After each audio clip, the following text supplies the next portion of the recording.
State president మంత్రి నరసింహ గారు వారి డిమాండ్లను ప్రధానంగా ఉండేటువంటి రిజర్వేషన్ జరిగినటువంటి అన్యాయాల గురించి ఇప్పుడు వారి మాటల్లోకి వారి యొక్క డిమాండ్ తెలుసుకుంటాం.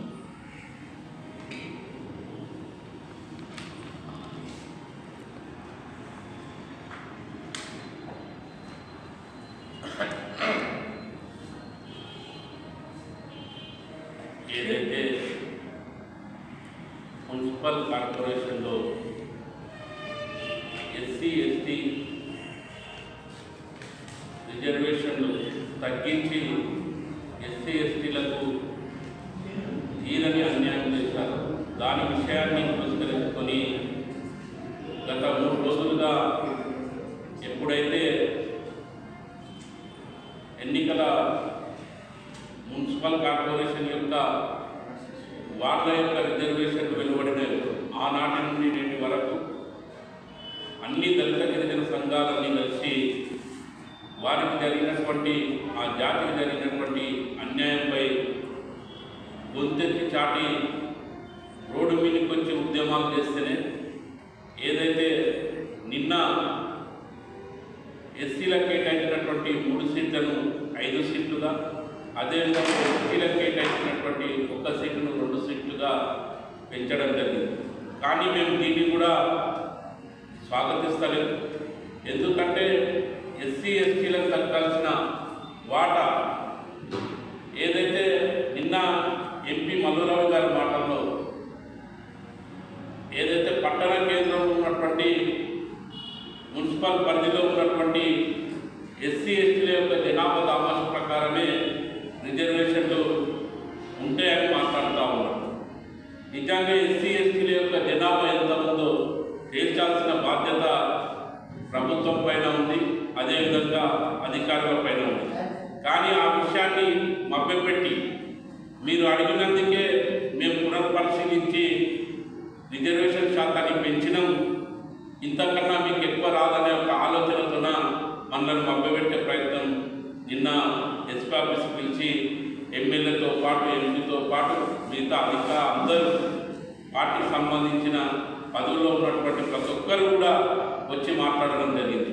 అంటే ఎస్సీ ఎస్టీలని ఎన్ని సంవత్సరాలుగా అంటదొక్కే ప్రయత్నమే చేస్తూ ఉన్నారు. ఈరోజు మహబూబ్నగర్ మున్సిపల్ కార్పొరేషన్లో 60 వార్డు పెరిగితే కూడా కనీసం ఎస్సీ ఎస్టీల యొక్క జనాభా దామాష ప్రకారం వాళ్ళకి ఇవ్వాల్సిన వాటా వాళ్ళకి ఇవ్వకుండా ఇప్పటికీ మోసం చేస్తున్నటువంటి పరిస్థితి ఈరోజు మాకు కళ్ళకు కట్టినట్టు కనబడతా ఉన్నాం.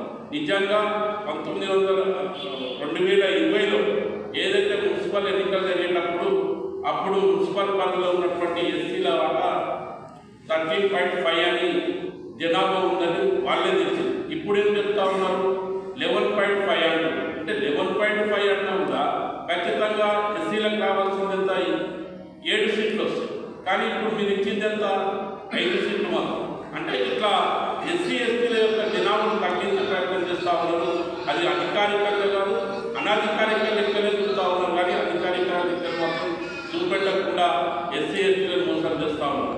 ఖచ్చితంగా మేము ఏదైతే మాకు దక్కాల్సిన వాటా ఉందో రాజ్యాంగబద్ధంగా ఇప్పుడు ఉన్నటువంటి రిజర్వేషన్ ఏదైతే ఉందో మీరు పెంచుతామన్న మాటలు నమ్మి ఈరోజు ఎస్సీ ఎస్టీలంతా కలిసి కాంగ్రెస్ పార్టీని అధికారంలో తీసుకొస్తే ఈరోజు ఎస్సీ ఎస్టీల యొక్క రాజకీయ భవిష్యత్తుని గొంతుకొచ్చే ప్రయత్నం ఈరోజు స్థానికంగా ఉన్నటువంటి ప్రజాప్రతినిధులు కానీ అదేవిధంగా ప్రభుత్వం కానీ చేస్తూ ఉన్నది. దీన్ని మేము తీవ్రంగా ఖండిస్తూ ఉన్నాం. ఖచ్చితంగా ఎస్సీ ఎస్టీలకు దక్కాల్సిన వాటా ఏదైతే ఉందో ఖచ్చితంగా ఎస్సీలకు 6 సీట్లు, ఖచ్చితంగా ఎస్టీలకు 6 సీట్లు, ఎస్సీలకు 11 సీట్లు ఖచ్చితంగా జనాభా దామాష ప్రకారం రావాలి. కానీ అదే ఏమంటారు, ఇప్పుడైతే అమలవుతున్నటువంటి రిజర్వేషన్ ఏదైతే ఖచ్చితంగా ఇదే రిజర్వేషన్ అమలు చేస్తామంటే ఖచ్చితంగా ఎస్టీలకు 4, ఎస్సీలకు 9 సీట్లు రావాలి. కానీ ఏమి వెచ్చకుండా ఏదో తూతూ మంత్రంగా వీళ్ళని మభ్యపెట్టే ప్రయత్నం లేదు. సీఎం వస్తుడు, సీఎం ప్రోగ్రామ్ డిస్టర్బెన్స్ అవుతుందనే ఆలోచనతో అందరినీ ముందస్తుగా అరెస్ట్ చేసి ఎస్పీ ఆఫీస్కు తరలించి ఈరోజు అరెస్టుల ద్వారా కానీ అదేవిధంగా మీరు మభ్యపెట్టినంత మాత్రాన దళిత గిరిజనులు ఊరుకునే పరిస్థితి లేదు. ఖచ్చితంగా మేమందరం కూడా న్యాయ పోరాటానికి వెళ్తాం. ఖచ్చితంగా న్యాయస్థానాలను ఆశ్రయిస్తాం. న్యాయస్థానంలో పాటు ఖచ్చితంగా కాంగ్రెస్ పార్టీకి బుద్ధి చెప్పే విధంగా స్థానిక ఎన్నికల్లో మా కార్యాచరణ ఉంటుందని కూడా ఈ సందర్భంగా తెలియజేస్తా ఉన్నాం. ఇప్పటికైనా ముఖ్యమంత్రి గారు మీరు ఒకసారి ఆలోచన చేయండి. ఖచ్చితంగా ఎస్సీ ఎస్టీల యొక్క దామాష ప్రకారం మీరు ఏ విధంగా రిజర్వేషన్లు తగ్గించాలో ఆ రిజర్వేషన్లని పెంచే ప్రయత్నం చేయండి. లేకపోతే ఖచ్చితంగా ఎస్సీ ఎస్టీల యొక్క ఆగ్రహానికి గురికాక తప్పదని కూడా మేము హెచ్చరిస్తా ఉన్నాం. మీరు ఈరోజు ఏదో మేము దాన్ని బీసీలకు వ్యతిరేకమనే దిశగా ఈరోజు బీసీలకు కేటాయించినటువంటి రిజర్వేషన్ శాతాన్ని తగ్గించి మరి ఎస్సీ ఎస్టీలకు కేటాయించడం అంటే ఇది దుర్మార్గమైన విషయం. మేము బీసీలకు వ్యతిరేకం కాదనే విషయాన్ని కూడా మేము స్పష్టంగా చెప్పదలుచుకున్నాం. జనరల్ స్థానాలు ఏవైతే జనరల్ స్థానాలు తగ్గించి ఖచ్చితంగా ఎస్సీ ఎస్టీల యొక్క రిజర్వేషన్ ప్రకారం స్థానాలు పెంచాలని మేము డిమాండ్ చేస్తా ఉన్నాం. లేకపోతే ఈ స్థానిక ఎన్నికల్లో కాంగ్రెస్ పార్టీకి బుద్ధి చెప్పక తప్పదు. ఖచ్చితంగా అధికారులు కూడా ఈరోజు ఏదో కాంగ్రెస్ పార్టీ ప్రభుత్వం ఏ ప్రభుత్వం ఉంటే ఆ ప్రభుత్వానికి కొమ్ముగాయడం మానేసి ఖచ్చితంగా మీ విధి విధానాలు ఖచ్చితంగా మీ విధులు సక్రమంగా నిర్వహించి ఖచ్చితంగా ఎస్సీ ఎస్టీలకు న్యాయం చేయాలని డిమాండ్ చేస్తా ఉన్నాం. లేకపోతే అధికారులను కూడా ఎక్కడికక్కడ అడ్డుకుంటామని కూడా ఈ సందర్భంగా హుదాబాద్ రమేష్ నాయక్ గిరిజన సేవా సంఘం రాష్ట్ర నాయకులు రావడం జరిగింది. సరే, రాజ్యాంగబద్ధంగా మున్సిపల్ ఎన్నికల్లో బీసీలకు 34% రిజర్వేషన్ అని చట్టం చేసి, ఎస్సీలకు 10% అని చట్టం చేసి, ఎస్టీలకు 10% అని చట్టం చేయడం అనేది జరిగింది. అంటే రాజ్యాంగబద్ధంగా బీసీ ఎస్సీ ఎస్టీ సామాజిక వర్గానికి 59% రిజర్వేషన్ ఇవ్వడం జరిగింది. మరి 50% సీలింగ్ ఎందుకో అర్థం కాని విషయం. మరి సవరణ అనేటువంటిది ప్రభుత్వమే ఆల్రెడీ గత ప్రభుత్వాలు తీసుకున్న నిర్ణయం ప్రకారం 59% రిజర్వేషన్ ఉంటే 50% చేయడం వల్లనే ఇప్పుడు వచ్చినటువంటి సమస్యగా మరి ఎస్సీ ఎస్టీల యొక్క రిజర్వేషన్ తగ్గించి బీసీల యొక్క రిజర్వేషన్ పెంచడం అన్యాయం అవుతుంది. బీసీల యొక్క రిజర్వేషన్ తగ్గించినా మరి బీసీలకు అన్యాయం అవుతుంది. కాబట్టి బీసీలకు ఎస్సీ ఎస్టీలకు వ్యతిరేకంగా రిజర్వేషన్ అనేటువంటిది లేదు. కాబట్టి అందరికీ సమన్యాయం చేయాలి. రాజ్యాంగబద్ధంగా ఉన్నటువంటి రిజర్వేషన్లను ప్రభుత్వం చిత్తశుద్ధితో అమలు చేయాలి. ఆ విషయంలో ప్రభుత్వం ముందుకు అడుగులు వేయట్లేదు, అన్యాయం జరుగుతుంది. మరి ఆ విషయం మీద మాట్లాడడానికి చేసినటువంటి గిరిజన సేవా సంఘం నాయకులు రాష్ట్ర నాయకులు రమేష్ నాయకులు వారి మాట ద్వారా వారి యొక్క డిమాండ్ని తెలుసుకుంటారు. ప్రత్యేక ధన్యవాదాలు. ఎర్ర టీవీ వారికి మా ఎస్సీ ఎస్టీల తరఫున ప్రత్యేక ధన్యవాదాలు. మీరు స్పందించినందుకు. ఈ రాష్ట్ర ప్రభుత్వం ఏదైతే నడుపుతుందో త్వరల పాలన, ఈ త్వరల పాలన అతి త్వరలోనే రాష్ట్ర వ్యాప్తంగా ఎస్సీ ఎస్టీలను గట్టిగా గురించి చెప్తామని, ఎక్కడ ఉన్న మన ఎస్సీ ఎస్టీలు అందరూ ఇప్పుడు పార్టీలకు అతీతంగా మనం చాలా స్పందించవలసిన అవసరం చాలా ఉంది. ఇక్కడ ఒక మహబూబ్నగర్నే కాదు, రాష్ట్ర వ్యాప్తంగా ఎస్సీ ఎస్టీల ఓట్లతోటి గద్దెకెక్కిన రేవంత్ రెడ్డి గారు రాష్ట్ర ముఖ్యమంత్రి గారికి నా విజ్ఞప్తి ఏంటంటే, మీరు ఎస్టీ ఎస్టీ ఓట్లతోటే ఎస్సీలు ఎస్టీలు అని చెప్పి ఇందిరమ్మ రాజ్యం, సోనియాగాంధీ రాజ్యం అని మీరు రాజ్యం తెచ్చారో ఆ రాజ్యంలో ఎస్సీ ఎస్టీలకు అంచివేతకు మీరు గురి చేస్తున్నారు. మాకు రావాల్సిన వాటా రాష్ట్ర వ్యాప్తంగా జిల్లా మహబూబ్నగర్ జిల్లా నుంచే మొదలవుతుంది. ఉద్యమాలు అనేది మాకేం కొత్తది కాదు. మా ఎస్సీ ఎస్టీల పుట్టుకనే ఉద్యమాలతో అవుతుంది. కానీ ఈ రాష్ట్ర ప్రభుత్వం తక్షణమే స్పందించి ఎక్కడెక్కడైతే అవకతవకలు జరిగినాయో దాన్ని సవరించుకొని మా రిజర్వేషన్ మా రాజ్యాంగ ఫలాలు మాకు అందించాలని, లేని ఎడల ఈ రాష్ట్ర ప్రభుత్వాన్ని అతి త్వరలోనే గద్దె తిప్పడానికి మేము ఇలా వెనకాడమని ఈ సవినయంగా కోరుతున్నాను. ముఖ్యంగా మేము కోరేది బీసీ నాయకులకు, అయ్యా మేము మీకు వ్యతిరేకతలు కాము. బీసీలు అంటే మేము బీసీలకు ఏదైతే రిజర్వేషన్ పెంచారో దానికి మేము హర్షిస్తున్నాము, కానీ మీకు వ్యతిరేకత కాదని మా విజ్ఞప్తి. కానీ మేము ఎస్సీ ఎస్టీలము ఏ కులంకైనా ఎక్కడ అన్యాయం జరిగినా మొట్టమొదటిగా స్పందించేది ఎస్సీ ఎస్టీలే. మీరందరూ మమ్మల్ని గిట్లా సహకరించి మా రాజ్యాంగ ఫలాలను మాకు అందించాలని ఈ ప్రభుత్వాన్ని డిమాండ్ చేస్తున్నాను. స్పందించకపోతే మేము హైకోర్టు కాకపోతే సుప్రీంకోర్టుని వెళ్ళి మా ఫలాలు దక్కే వరకు మేము ఎక్కడ వెనుకబడిపోమని. కాశపు ప్రసాద్ గారు రాజ్యాంగ పరిరక్షణ జిల్లా కో కన్వీనర్. ఎస్సీ ఎస్టీ సామాజిక వర్గానికి జరుగుతున్నటువంటి అన్యాయం మీద కార్పొరేషన్ ఎన్నికల లోపల కార్పొరేట్ సీట్లను తగ్గించి ఎస్సీ ఎస్టీ సామాజిక వర్గానికి అన్యాయం చేయడం అనేటువంటిది జరిగింది. దీనిపైన ప్రధానంగా మాట్లాడడానికి చేసినటువంటి ప్రసాద్ గారు తమ అభిప్రాయాన్ని చెప్పవలసిందిగా కోరుతున్నాను. చేబిళ్ళ ఎర్రటి నరసింహరాయ గారికి ప్రత్యేకమైన ధన్యవాదాలు తెలియజేస్తున్నాం. ఎందుకంటే మా గొంతిక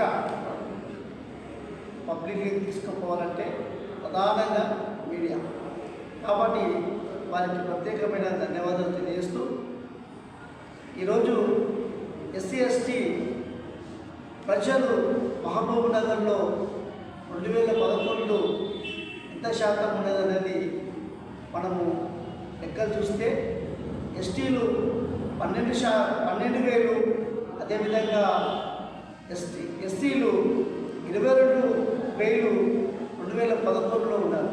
ఆ సెన్సెస్ ప్రకారం చూస్తే కూడా ఎస్టీలకు 4 రావాలి, ఎస్సీలకు 7 రావాలి. ఇట్లాంటి తప్పుదమైన లెక్కలు ఇచ్చి స్థానిక మున్సిపల్ కమిషనర్ గారు సిఎండికి తప్పు రిపోర్ట్ పంపించారు. మేము చెప్పింది కాదు. నిన్నటి రోజున సిఎండి గారితో కలిసినప్పుడు వారు స్వయంగా జేడీ గారు చెప్పినటువంటి సమస్య, మీ కమిషనర్ మహబూబ్నగర్ కమిషనర్ గారు తప్పు రిపోర్ట్ పంపించారు, తిరిగి మేము దాన్ని సరిచేసి ఈ విధంగా 2-1 పెంచినామని చెప్పేసి వాళ్ళు చెప్తున్నారు. నిజంగా ఎస్సీ ఎస్టీలో జరుగుతున్నటువంటి అన్యాయాన్ని కాదు, బీసీలో జరుగుతున్నటువంటి అన్యాయాన్ని కూడా మేము ప్రశ్నిస్తున్నాము. ఎందుకంటే నిన్నటి రోజున పెంచినటువంటి సీట్లు బీసీలవి, అక్కడ బీసీలను తగ్గించి మాకు ఇచ్చారు. మాకు తృప్తి లేదు. మాకు కావాల్సింది 2024లో ఉన్నటువంటి లెక్కల ప్రకారము ఖచ్చితంగా ఎస్టీలకు రావాల్సినటువంటి 6 సీట్లు రావాల్సిందే, అదేవిధంగా ఎస్సీలకు రావాల్సినటువంటి 9 సీట్లు ఖచ్చితంగా రావాల్సిందే. బీసీలకు కట్ చేసినటువంటి 3 సీట్లు కూడా త్వరలోనే రావాల్సిందే. ఎందుకంటే ఇవి మాకు రాజ్యాంగం కల్పించినటువంటి ప్రధానమైన హక్కు. కాబట్టి ఈ హక్కును కాపాడుకోవడానికి ఎంత దూరం పోవడానికైనా మా ఎస్సీ ఎస్టీ సహోదరులతో పాటు మేమందరం ముందుకు పోతాం. కాబట్టి దయచేసి ఇక్కడటువంటి ఎమ్మెల్యే గారు, ఎంపీలు గారు, మీరు నిన్నటి దినాన మేమే చేసినాం, సీఎం ఆఫీస్కి ఫోన్ చేసి మేము పెంచినామని చెప్పేసి మీరు చెప్పుకుంటున్నారు కదా. ఈ తప్పు లెక్కలు చెప్పినటువంటి కమిషనర్ను కలెక్టర్ గారిని ఇమ్మీడియట్గా ఇక్కడ నుంచి ట్రాన్స్ఫర్ చేయాలి.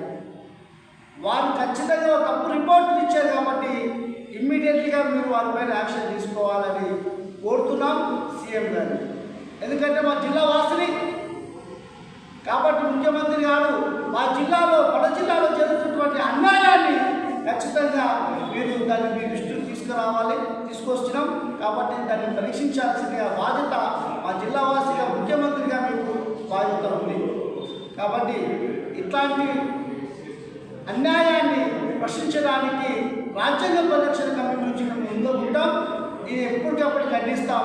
మా యొక్క సహోదరులు మా యొక్క ఎస్టీలతో ఎస్సీలతో కలిసి ఈ యొక్క ఉమ్మడి పోరాటాన్ని చేయడానికి అన్ని విధాలుగా మేము ముందుంటామని తెలియజేస్తూ ఈ అవకాశం ఇచ్చినటువంటి ఎర్రటి వారికి ప్రత్యేకమైన ధన్యవాదాలు చేస్తున్నాను. మా అన్నలు పెద్దలు నరసింహన్న గారు, లక్ష్మణ గారు, ఎల్ రమేష్ గారు, లక్ష్మణ్ రాథోడ్ గారు, అదేవిధంగా లక్ష్మణారాయణ గారు, వీళ్ళందరికీ ఈ యొక్క సమావేశాలు ఏర్పాటు చేసినందుకు వారికి ప్రత్యేకమైన ధన్యవాదాలు తెలియజేస్తూ సమావేశానికి చేసినటువంటి రమావత్ రవి గారు, గిరిజన విద్యార్థి సేవా సంఘం రాష్ట్ర అధ్యక్షులు. మరి ఇక్కడ జరుగుతున్నటువంటి ఎస్సీ ఎస్టీల సామాజిక వర్గాల అన్యాయం పైన వారి మాటలను మరి సామాజిక వర్గానికి జరిగేటువంటి న్యాయం చేస్తారనేటువంటి ఉద్దేశం చేత మరి వారు మాట్లాడాల్సిందిగా కోరుతున్నాను. ఈరోజు తెలంగాణ వ్యాప్తంగా కార్పొరేషన్ ఎన్నికలు కానీ మున్సిపాలిటీ ఎన్నికలు కానీ ఈ 2 రోజులలో గత 2 రోజుల నుంచి వార్డ్ వైజ్గా కానీ రిజర్వేషన్ వైజ్గా కానీ తెలంగాణ రాష్ట్ర ప్రభుత్వం డిక్లేర్ చేయడం జరిగింది. దాంట్లో నేను ఒక రాజ్యాంగపరంగా కొన్ని విషయాలు మాట్లాడదలుచుకున్నాను. నేను ఒక న్యాయ పరిశోధక విద్యార్థి కాబట్టి ఈ తెలంగాణ రాష్ట్ర ముఖ్యమంత్రికి కానీ రాష్ట్రంలో రాజ్యాంగాన్ని పరిరక్షించే వ్యక్తి గవర్నర్ కానీ రాజ్యాంగపరంగా ఎస్సీ ఎస్టీలకు అన్యాయం జరిగితే హైకోర్టు ద్వారా మనము దాన్ని రాజ్యాంగబద్ధంగా రిజర్వేషన్ తీసుకునే హక్కు మనకు భారత రాజ్యాంగం హైకోర్టు ద్వారా కల్పించింది. ఆ విషయాల మీద నేను మాట్లాడదలుచుకున్నాను. నా పేరు రామావత్ రవి రాథోడ్, గిరిజన విద్యార్థి సేవా సంఘం రాష్ట్ర అధ్యక్షులుగా. ఇప్పుడు ఎగ్జాంపుల్గా మనం తీసుకుంటే ఇక్కడ మనకు 60 డివిజన్లు రావడం జరిగింది. అయితే భారత రాజ్యాంగ పరంగా మీరు జనాభా పరంగా తీసుకున్నా రిజర్వేషన్ పరంగా తీసుకున్నా కూడా ఎలా ఉండాలి అంటే మనకు భారత రాజ్యాంగంలోని ఆర్టికల్ 243 అనేది స్పష్టంగా తెలియజేస్తుంది. ఇంకొకటి ఇవంతా లోకల్ బాడీ ఎలక్షన్ కింద అవసరంగా వస్తుంది కాబట్టి రాజ్యాంగ సవరణ 74 పరంగా కూడా మన అందరూ మేధావుల యొక్క కమిషనర్ అంటే ఒక చదువుకున్న వ్యక్తి, జిల్లా ఎన్నికల అధికారి, ఎస్సీ ఎస్టీలకు చైర్మన్ కాబట్టి అధికారి కూడా చాలా స్పష్టంగా ఈ వివరాలు వాళ్ళు పరిరక్షించుకున్న తర్వాత తెలుసుకున్న తర్వాతనే రాష్ట్రానికి పంపించాల్సిన బాధ్యత ఉంది. మరి వాళ్ళు ఎక్కడ తప్పు జరిగింది ఏదనేది చూడకుండా రాష్ట్రానికి పంపించడం, అక్కడ CDMA ద్వారా వాళ్ళు రాష్ట్ర ఎన్నికల వాళ్ళకు పంపించడం, వాళ్ళు ఆగమేఘాల మీద మొదటి రోజు ఏమంటారు ఎస్సీకి ఎస్టీకి 1 ఎస్సీకి 3 అని డిక్లేర్ చేస్తారు.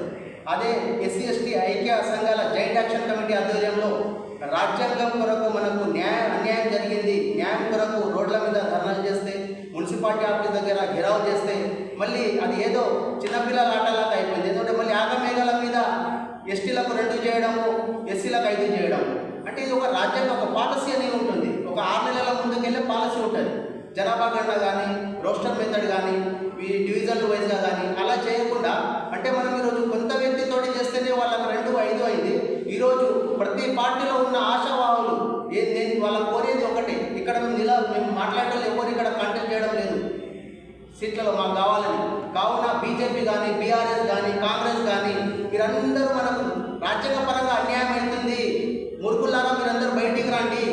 భారత రాజ్యాంగ పితామహుడు మనకు ఒక ఆయుధాన్ని ఇచ్చాడు. నేను రాజ్యాంగాన్ని రాసి మీకు పోతున్నాను, కానీ అగ్రవర్ణ కులాలు మీకు ఎప్పుడైనా అన్యాయం జరగవచ్చు. ఆ రాజ్యాంగంలోని ఫలాలు మీకు తెలియచేరాలంటే మీరు ఉద్యమించాల్సిందే.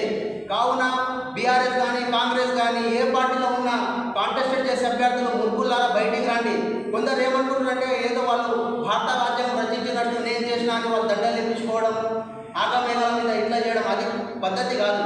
ఏది ఉన్నా జిల్లా అధికారి గారు ఇప్పుడు కూడా మీకు 2 రోజుల సమయం ఉంది ఎలక్షన్ కోడ్ రావడానికి.